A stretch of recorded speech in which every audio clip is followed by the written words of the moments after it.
Bayangin, kamu punya bisnis lintas negara, cash flow 100 juta per bulan, tanpa utang pribadi sama sekali. Tapi, kamu justru bingung, mending investasi lewat rekening pribadi di Indonesia atau pakai akun perusahaan di Singapura. Terus, gimana caranya ngumpulin 5 miliar buat pendidikan anak tanpa harus ambil risiko besar? Ini bukan teori doang, tapi studi kasus nyata. Dan di video ini, Timothy Ronald Show bongkar cara paling efisien kelola duit lintas negara, pajak, dan strategi investasi jangka panjang yang bisa kamu tiru. Halo, sore. Ya, sore. Sore? Coba dikencengin. Kedengaran ya? Ya. Kenapa Halo, gue tulis sore halo. di sini? Ya. Halo, oke, sore Bro Tim dan Bro Kalimasada. Ya. Perkenalkan, nama gua Prayoga, 30 tahun. Gua sudah berkeluarga, Ya. punya anak 1. Lokasi gua di Batam. Ya. Kebetulan gua member AC juga. Oke. Ya. Profesi gua sekarang business owner. Oke. Bisnis apa? Oke, gua mau jelasin dikit bisnis gua. Jadi bisnis gua ini di bidang sportswear distributor ya. Jadi Oke. gua itu distribusi pakaian olahraga, mainly di produknya itu jersey, bro. Oke.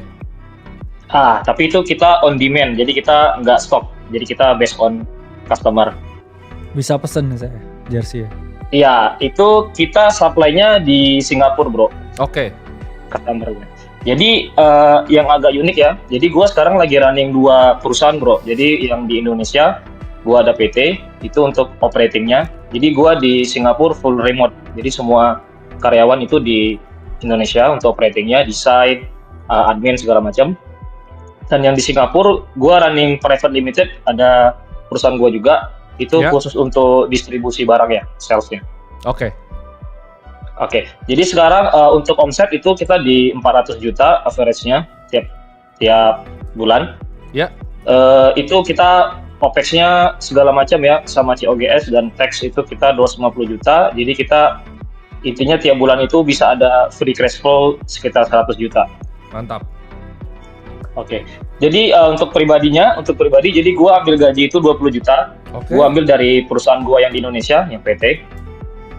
Dan pengeluaran gua juga segitu, 20 juta. Jadi gua ambil gaji pas-pasan aja Ya. di perusahaan gua yang Indonesia. Hutang gua nggak ada, 0. Rumah KPR gua nggak ada sama sekali, 0 semua. Jadi untuk tangganya, kalau gua ikutin tangga ternak uang ya, mungkin gua sekarang udah tangga ke-6 nih, bro ya. Karena gua Ya. kan nggak ada KPR nih. Jadi Ya. gua mungkin langsung ke pendidikan anak. Ini mungkin gua langsung ke 6 berarti. Ya. Nah, jadi target gua yang pertama, gua mau siapin pendidikan anak ini 5 miliar. Ya. Untuk sampai ke degree. Tapi ini gua masih bingung, bro. Gua ada opsi untuk gua ini di Singapura atau di Batam aja, Indonesia. Gua masih bingung, masih di mana. Tapi budgetnya segitu, 5 miliar. Untuk target berikutnya, berarti gue langsung ke tangga terakhir ya, ke-7 itu berarti ya gue gulung investment gue lah sebanyak-banyaknya. Oke. Oke, untuk dana investasi gue sekarang, itu profil resiko gue sebenarnya agresif, karena dulu gue sempat ada exposure juga di MSTR, dan Palantir juga, gue lihat dari Bro Tim. Pokoknya Bro Tim kemarin posting, gue langsung beli juga, dia Waduh, jual, gue itu jual tinggi juga. banget Jadi ya gue ikutin, tapi udah gue jual semua, bro. Udah gue udah gain 100% lah itu. Oke. Nah, untuk sekarang posisi gua itu gua ada dana daruratnya semua 200 juta. Ini sebenarnya SGD ya, bro, tapi gua bikin rupiah aja biar gampang. Itu ada 200 juta di money market fund, di produknya Fullerton Cash Fund Oke. Singapura. Terus gua ada di ETF CSPX, S&P-nya domisili Ireland ada 50 juta. Ya. Terus ada Bitcoin 50 juta. Itu aja. Terus gua tiap bulan berarti gua ada free cash dari company itu 100 juta yang bisa gua alokasiin. Nah, Jadi, pertanyaan gua berarti itu udah free cash flow ya. Berarti 20 juta tuh udah dari OPEX. udah bro. Udah, itu udah Oke. sama gua kurangin juga capex tiap bulan itu gua Oke, ada kurangin 50 juga. Top itu. Nah, pertanyaan gua nih, bro. Sebenarnya pertanyaan gua satu aja nih, bro, simpel. Ya. Advice lu kira-kira untuk gua gimana ya? Advice dari kalian berdua, karena gua kan main di 2 jurisdiksi berbeda nih. di perusahaan Indonesia dan Singapura. Dan semua investment gua kan ini gua berarti pakai account yang company gua yang private limited, bro. Oke. Karena gua di Singapura gua belum ada urus IP, karena menurut gua juga belum penting karena semua operation juga remote. Gua nggak perlu stay di sana juga. Ya. Yang mana cost juga lumayan kan. Jadi gua nggak sama sekali bikin IP dan mungkin PR juga gua belum ada kepikiran untuk setup. Jadi gue masih stay di Batam, karena di Batam juga dekat bro, kesana cuma 30 menit doang gitu, ferry. Jadi gue bisa bolak-balik. Terus dengan kondisi gue sekarang ini, yang udah gue lakuin ini kira-kira gimana bro? Ada nggak advice atau mungkin kungfu lah bro, gimana cara biar lebih efisien dan lebih hemat gue secara pajak dan segala macam? Oke. Jadi pertanyaan pertama, kenapa itu harus di-structure di Singapura? Itu dulu yang pertama. Karena kayaknya kalau untuk orang Indonesia biasa, kecuali ada kebutuhan yang sangat perlu banget di sana, size lu itu harusnya belum bikin private limited. Kenapa? Karena itu kan biaya accounting aja lumayan mahal kan. Hanya untuk karena gini bro, harus ada sekretaris dan satu nomini kan. Oke. Benar ya. Karena gini bro, sebenarnya gue udah punya exposure di Singapura customer dari 2013 sebenarnya. Oke. Udah lama. Oke. Tapi gue baru bikin company sekarang karena customer itu dulu gue pakai partner yang di Singapura untuk rekeningnya. Tapi makin lama gue rasa gue udah perlu sendirilah gitu, independen lah. Karena customer kalau transfer ke rekening Indonesia pada nggak trust bro, jadi mereka butuh payno gitu di Singapura. Oke, berarti itu karena keharusan harus ada structure di Singapura. Nah, kan tapi pertanyaannya gimana cara dipindahin dari private limited Singapura ke Indonesia? Itu pertanyaannya mungkin. Atau lu nggak apa-apa? Ya, itu satu. Iya, atau kalau misalnya gue pakai cara sekarang kira-kira gimana bro? Jadi gue semua dari private limited Singapura gue investnya. Oke, sebenarnya gampang kan, target pertama mau 5 miliar ya bro tadi ya? 5 miliar untuk dana pendidikan anak, 5 miliar kan sederhana kan? Kita nggak usah ngomong dari 100 juta FCF lah, kita potong 20% ya kan? Let's say 80 juta per bulan, lu bisa tabung dengan bunga 10% aja, itu harusnya di 4 tahun 3 bulan lu bisa dapat 5 miliar gitu kan? Gak usah investasi kan? Iya, maksudnya yang simple aja, cuman 10% lah investasi yang simple banget, 10% tuh udah. Jadi menurut gua nggak usah terlalu banyak sih, dan nggak perlu agresif juga ya. Iya, nggak perlu agresif, cukup cari 10% lah menurut gua. Oke, siap. 10% gampang banget, itu kan ada akun di Singapura, karena akun di Singapura pasti semuanya bisa bikin lah. Interactive broker kan juga ada di Singapura tuh, bisa pakai banknya, bisa pakai Wise juga di sana lumayan lengkap lah. Itu kamu tinggal beli indeks aja, kamu tinggal beli equity US. Kamu gabung sedikit sama Singapura punya tadi fund kamu yang kamu pakai untuk money market, dana darurat, itu menurut gue udah oke banget gitu. Dan itu nggak usah dipikir sih, diotomisasi sih menurut gue. Jadi sebenarnya kayak gini, ini bisa dipakai kan? Belakangnya coba. Ini dan hitam dong bisa. Oke.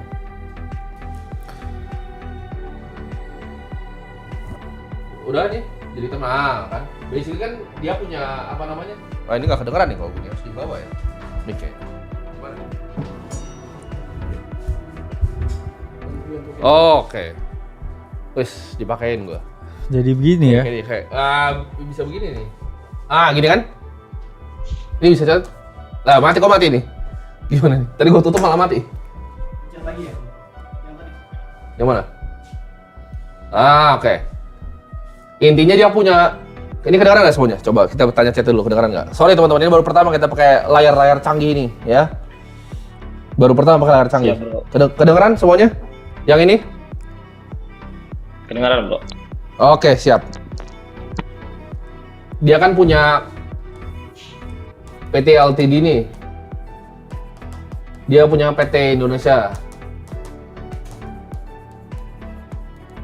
Ini bisa 100 juta ya kan, FCF.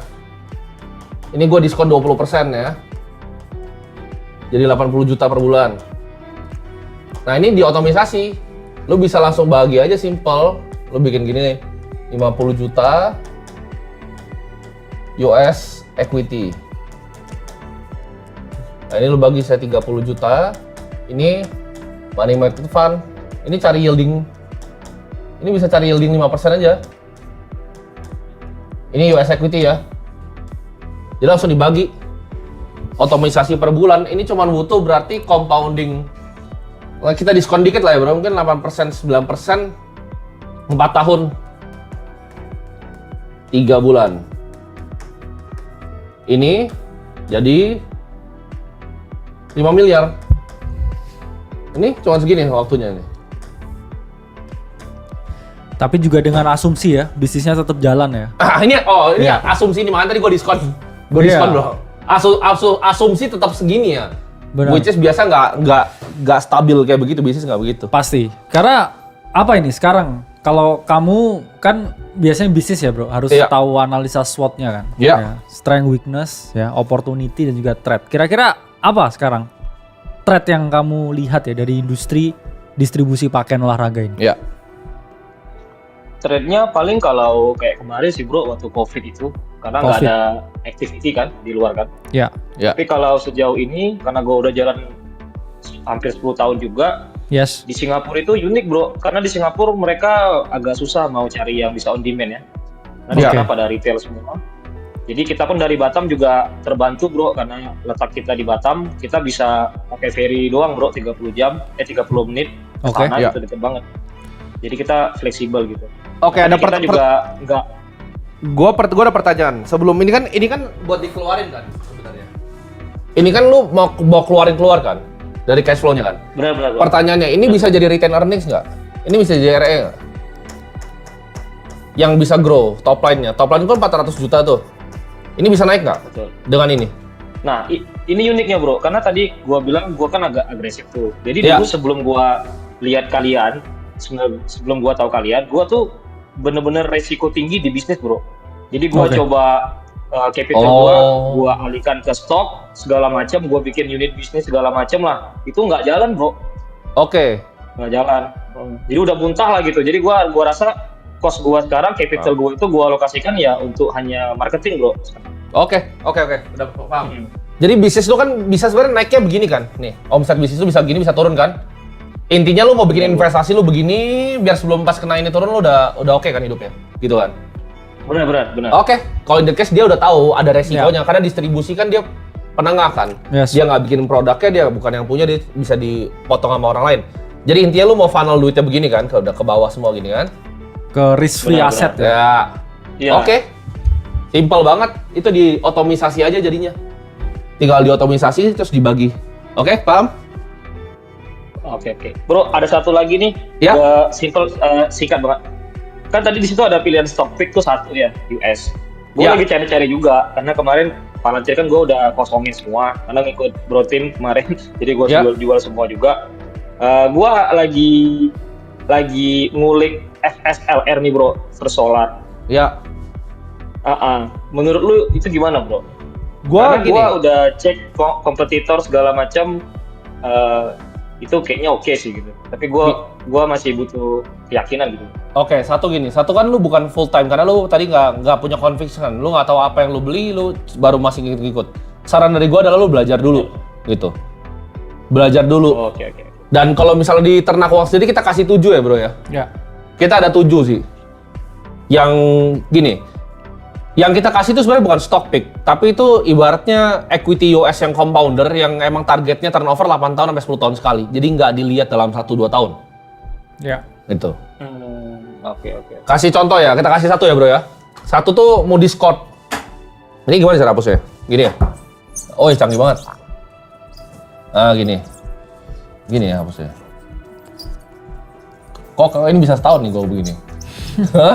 Bisa clear all nggak sih? Iya, bisa clear all nggak ini? Gimana caranya? Oh benar. Oh, tinggal nyala lagi. Wah, canggih emang dosen ini. Oh, iya. emang canggih. Oke. Kamu kan beli perusahaan itu, ini perusahaan nih kan, gue gambarin perusahaan nih. Nah, perusahaan tuh, ini rumah bukan perusahaan ya. Perusahaan tuh kamu beli apa? Kamu beli, dia tuh ngasilin duit kan, dari tahun ke-1, tahun kedua, berapa, tahun ketiga. Ini kan mesin uang kan. Kamu prediksi ya. Nah, kita cari perusahaan ada satu yang selama 100 tahun ini grow 10% terus loh, per tahun. Ini 10% terus dia. Selama ini udah 100 tahun nih. Nah, perusahaan namanya Moody's Corp. Ini rating agency kalau kalian tahu. Ini selama 100 tahun revenue naik 10% konsisten tahun ke tahun, ya. Jadi ini salah satu saham compounder yang ada di portfolio kita dan ini di portfolio Warren Buffett juga. Jadi kita nggak ribet gitu. Kalau play kayak MSTR dan lain-lain itu emang kita tahu momentumnya kapan. Tapi kalau untungnya seperti ini kita hold for very long time gitu. salah satunya ini. Dan kita ada 6 yang lain ya bro ya. Yes. Tapi itu ada di dalam Ternak Uang ya, ada di platformnya. Dan kayaknya kita ajarin juga bro caranya DCF. Coba lu Oke. bisa share screen kali di sini. Oke. Nah. Nah, Oke. coba dibuka Nah. tuh discounted cash flow. Ya. Nah, ini kalau misalnya bro nanti belajar, kita ada secara detail banget. Jadi ini valuasi yang dipakai sama semua hedge fund ya, semua Yes. Warren Buffett. Jadi lu mendiskon arus kas masa depan perusahaan gitu. Nah, itu dia. Ya. Jadi ini adalah materi yang kita ajarin di dalam. Kalau kita jelasin di sini mungkin nanti kelarnya nanti malam, bro. Ya karena ini modulnya juga Satu aja udah Lama, panjang iya. ya. Kelarnya nanti malam gitu. Kalau kita kelarin sekarang, jadi itu dulu ya mungkin untuk bro kita yang satu ini. yes. Prayoga, semoga Oke, membantu bro. ya. Thank you bro, thank you. Oke, mantap.